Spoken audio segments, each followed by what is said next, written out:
నూలు నూలులో శతాబ్దాల గౌరవం, పట్టు పరంపరకు ప్రతీక, సంప్రదాయానికి శాశ్వత చిరునామా సఖీ. నమస్తే, సుమన్ టీవీకి స్వాగతం. మనం చాణక్య నీతి కథలు వింటున్నాం. అందులో ఒక కొత్త కథ అయితే ఇది చాలామందికి తెలిసే ఉంటుంది. చిన్న కథే. కథ నుంచి మనం నీతిని ఎలా డ్రైవ్ చేయాలో చూద్దాం. ఒక అడవిలో ఒక సింహం ఉందట. అయితే అది వారానికి ఒకసారి ఆకలేసినప్పుడల్లా వేటాడుతూ పరిగెత్తి ఉన్న జంతువులన్నింటినీ భయపెడుతూ ఉండేది. అయితే ఈ జంతువులన్నీ ఏమనుకున్నాయంటే, ఇది వారానికి ఒకసారి వచ్చినా కూడా అది వారం రోజులకోసారి వచ్చి పరిగెత్తి ఇచ్చినప్పటికీ మనకి ఆ అలసట వారం పట్టేస్తోంది. అలసట నుంచి తేరుకోవడానికి దానికి తోడు భయభ్రాంతులైపోయి వీళ్ళు సాధారణమైన ఆహారం అవి తీసుకోలేకపోతున్నాము. కాబట్టి మనం సింహంతో ఏదైనా డిస్కస్ చేసి ఒక మంచి మాట మాట్లాడుకుని చూద్దామని అన్నీ కలిసి ఒక గ్రూప్గా సింహం దగ్గరికి వెళ్ళాయట. వెళ్ళి ఏం చెప్పాయంటే, నువ్వు వేటకి రావద్దు, హాయిగా నీ గుహలో నువ్వు కూర్చో, నీకు వారానికి ఒకసారి ఆహారం కావాలి, నీ ఆహారానికి సరిపడా తేపకు ఒక జంతువుని చొప్పున మేమే పంపిస్తామని అడిగే.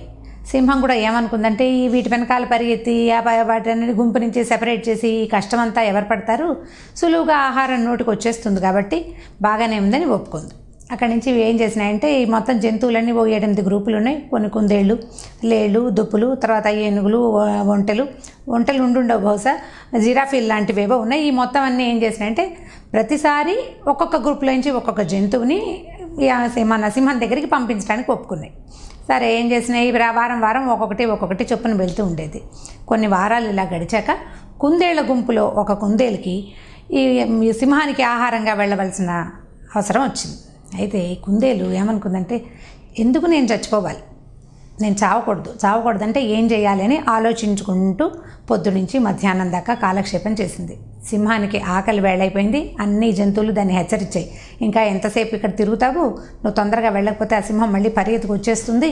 ఇప్పుడు అది వచ్చిందంటే మేమందరం పరిగెత్తాలి, నువ్వు ఒకదానివి పరిగెడితే సరిపోతుంది. ఇప్పుడు పోని పరిగెత్తడం అంటే చచ్చిపోవడానికి పరిగెత్తలేవనుకో, నడిచేళ్ళు, నిదానంగా వెళ్ళని అన్నీ ఎంకరేజ్ చేసి దాన్ని పంపించాయి. అయితే ఈ కుందేలు ఏం చేసిందంటే, వాటన్నిటికీ ఆఖరిసారి టాటా చెప్పి సరాసరి అక్కడికి వెళ్ళకుండా నిదానంగా అటు ఇటు తిరుగుతూ దొరికిన దుంపల్ని, ఆకుల్ని అవి ఇవి తింటూ సాయంకాలం చీకటి పడేదాకా కాలక్షేపం చేసింది. ఈ లోపల అక్కడ సింహం గుహలో కూర్చుంది, వెయిట్ చేస్తోంది. మధ్యాహ్నం అయింది, దానికి ఆకలిస్తోంది. సరే, ఆకలి వేళ దాటిపోయినా కూడా వేటాడడం మానేసింది. దానికి బోళ్ళంత బలం ఉన్నప్పటికీ కొన్ని వారాలుగా వేట మానేసింది కదా. మానేసేసరికి ఇక వెళ్ళకుండా వస్తుంది ఏదో ఒక జంతువుని వెయిట్ చేస్తూ ఉంది. సాయంకాలం అయ్యేసరికి దానికి ఆకలి పెరిగిపోయింది, అసహనం కూడా పెరిగింది. తీరా ఇది బయటకు వచ్చి చూసేసరికల్లా కుందేలు మెల్లిగా చీకటి పడుతున్న వేళకి నడిచి దాని దగ్గరకు వచ్చేసరికల్లా సింహం గట్టిగా గర్జించి, నువ్వు పొద్దునే రావాలి, పోనీ మధ్యాహ్నం రావచ్చు, అది కాకపోతే 4 రావచ్చు, ఇట్లా చీకటి పడే వెళ్ళదాకా నన్ను వెయిట్ చేయిస్తావా, నువ్వు నాకు ఆకలిస్తుంది, రా నా దగ్గరికే ఉంది అనేసరికి కుందేలు ఏం చెప్పిందంటే, కాదండి, నేను పొద్దునే బయలుదేరాను, ప్రాణభయం కదా, గబగబా రాలేదు, నేను నిదానంగా వచ్చాను. వచ్చే దారిలో నాకు ఇంకో సింహం కనపడింది, అది నన్ను పట్టుకోవడానికి ప్రయత్నించింది. అదెవరో నాకు తెలియదు, మీరేమో మా రాజు, మేము మీకు ఆహారంగా అవుతామని మేము మీతోటి కదా ఒప్పందం చేసాం, దాని నుంచి తప్పించుకుని వచ్చేసరికి నాకు ఈ వేళ అయిపోయిందని చెప్పింది. సింహం ఆశ్చర్యపోయింది, ఇదేమిటి, ఈ మొత్తం అడవికి నేను ఒకదాన్నే రాజుని, ఇంకెవరు ఉండడానికి వీల్లేదు, కాబట్టి ముందు ఆకలిని వాయిదా వేసి ఈ కుందేలు అడిగింది, ఎక్కడుందో చూపించు ఆ సింహం, నేను అక్కడికి వస్తానంది. సరే, ముందు కుందేలు తర్వాత సింహము 2 కలిసి అడవి మధ్యలోకి నడిచి వెళ్ళినాయి. ఈ అడవికి మధ్యలో కాకుండా కొంచెం ఒక మూలకి ఒక పాత దిగుడు బావి ఉందట. దిగుడు బావి మెట్లు దిగి వెళ్ళవచ్చు, కాకపోతే మనుషులు వెళ్తారు, జంతువులు అంత బాగా ప్లాంట్గా దిగి ఏమీ వెళ్ళలేకపోతాయి.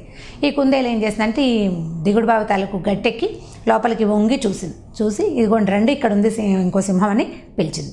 ఈ సింహం కూడా గట్టెక్కి నిలబడి లోపలికి చూసేసరికల్లా లోపలికి నీళ్లు కదలిక లేకపోతే మన ప్రతిబింబం లీలగా కనపడుతుంది కదా, అంటే బాగా అద్దంలో చూసుకున్నంత క్లియర్గా ఉండదు, కానీ కింద ఇంకొకడు ఉన్నట్టు, అంటే మనలాంటి వాళ్ళు ఇంకోళ్ళు ఉన్నట్టు తెలుస్తుంది. ఈ సింహానికి జూలు అవితోటి ఉన్నటువంటి తన ముఖం కనపడేసరికల్లా అది ఇంకో సింహంగా భావించి గట్టిగా గర్జించింది, ఎవరు నువ్వు, నా ఆహారాన్ని తీసుకోవడానికి నువ్వు ఎందుకు వచ్చావు మా అడవిలో కానీ అరిచేసరికల్లా వెంటనే లోపల ప్రతిబింబం కూడా అరుస్తుంది కదా. దాంతో ఈ సింహం ఈ లోపల ఉన్న తన ప్రతిబింబాన్ని పట్టుకోవడం కోసం నూతులోకి దూకేసింది. అంటే దానికి ఆలోచించుకునే అవకాశం ఆ టైంలో దొరకలేదు. ఆ అవతల ఇంకో తన శత్రువు ఉంది, దూకేద్దామనుకుంది, దూకేసిన సింహం కాస్త అడుగుని తక్కువ నీళ్లున్నాయి, ఈ మెట్లకి వాటికి వీటికి కొట్టుకుని నడుము విరిగిపోయి లోపల చచ్చిపోయింది. ఈ కుందేలు నిదానంగా తన తాలూకు గ్రూప్ దగ్గరికి వెళ్ళిపోయింది. వెళ్ళాక అందరు అడిగారు, ఇదేమిటి నువ్వు ఎలా బతికొచ్చావు అని అడిగేసరికల్లా కుందేలు ఏం చెప్పిందంటే, సింహానికి బలం ఉంది కానీ తెలివి లేదు, కాబట్టి నా తెలివితో సింహాన్ని ఫలానా పని చేశానని ఈ జంతువులన్నింటినీ తీసుకెళ్ళి చూపించింది.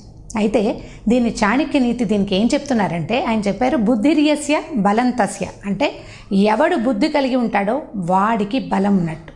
నిర్బుద్ధేహే కుతో బలం, అంటే బుద్ధి లేని వాడికి బలం ఉండి ఏం ప్రయోజనం? సింహం చాలా శక్తివంతమైంది, చాలా ఫెరోషియస్గా ఉంటుంది, అసలు తన దగ్గరకు వచ్చిన జంతువుని అరక్షణంలో కబళించేసేయగలదు. కానీ అలాంటి సింహము తెలివి తక్కువతనంతో కుందేలుకి దొరికిపోయింది. కానీ కుందేలు చిన్న ప్రాణి, దానికి ఒక చిన్న దెబ్బ చాలు సింహాన్ని చూస్తే బెదిరిపోయి ప్రాణాలు వదిలేయాల్సినంత చిన్న తేలికపాటి ప్రాణంతో ఉన్నప్పటికీ దాని తాలూకు తెలివితేటలతోటి అది తన ప్రాణాన్ని రక్షించుకుంది. కాబట్టి నీకు శారీరక బలం ఎంతుంది అనేది ఇంపార్టెంట్ కాదు, నీకు బుద్ధి ఎంతుంది, నీ బుద్ధిని నువ్వు ఎలా ఉపయోగించగలుగుతావు. అవతలవాడు బలశాలి అయినప్పటికీ నీ బుద్ధిని ఉపయోగించి నువ్వు నీ తాలూకు, అంటే ప్రతిసారి మరణం రాదు కదా, కుందేలు కంటే మరణం వచ్చింది, మనకి ప్రతిసారి మరణాలు రావు. అవతలవాడు చాలా తెలివైన వాడైనా లేకపోతే తెలివైన వాడనవద్దు, బలశాలైనా మనకంటే పెద్దవాడైనా ఇక్కడ శారీరక బలమే కాదు ఆర్థిక బలం కూడా. అవతలవాడు ఆర్థికంగా బలవంతుడు అయినప్పటికీ మన తెలివితోటి మన పని మనం చేసుకోవటం. ఇందులో సింహాన్ని చంపింది కానీ కుందేలు దాని చేతికి మట్టి అంటలేదు, అదేం చేయలే. జస్ట్ సింహం చనిపోవడానికి ఒక వేని వెతికింది, ఒక దారిని వెతికింది అంతే. తమకి ప్రమాదం తప్పిపోయే దారిని వెతికినట్టుగానే మనుషులు కూడా తెలివిగా తమ తాలూకు సమస్యల నుంచి బయటపడాలని, కాబట్టి బుద్ధి కలిగి వ్యవహరించాలి. ఒకవేళ నీకు బుద్ధి తక్కువగా ఉంటే నీ బుద్ధిని పదును పెట్టుకోవటం ఎలా అనేది ఆలోచించాలి.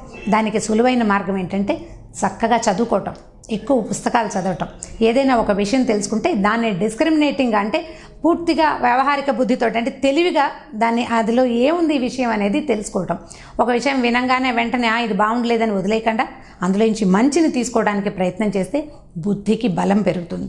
ఆ రకమైన బుద్ధి బలం ఉన్నవాడు ప్రతి చోట జయించగలుగుతాడు, కనీసం ప్రమాదాల బారిన పడకుండా ఉంటాడు. ఈ వీడియో కనుక మీకు నచ్చినట్లయితే లైక్ చేయండి, షేర్ చేయండి. మరిన్ని వీడియోల కోసం సుమన్ టీవీకి సబ్స్క్రైబ్ చేసుకోండి.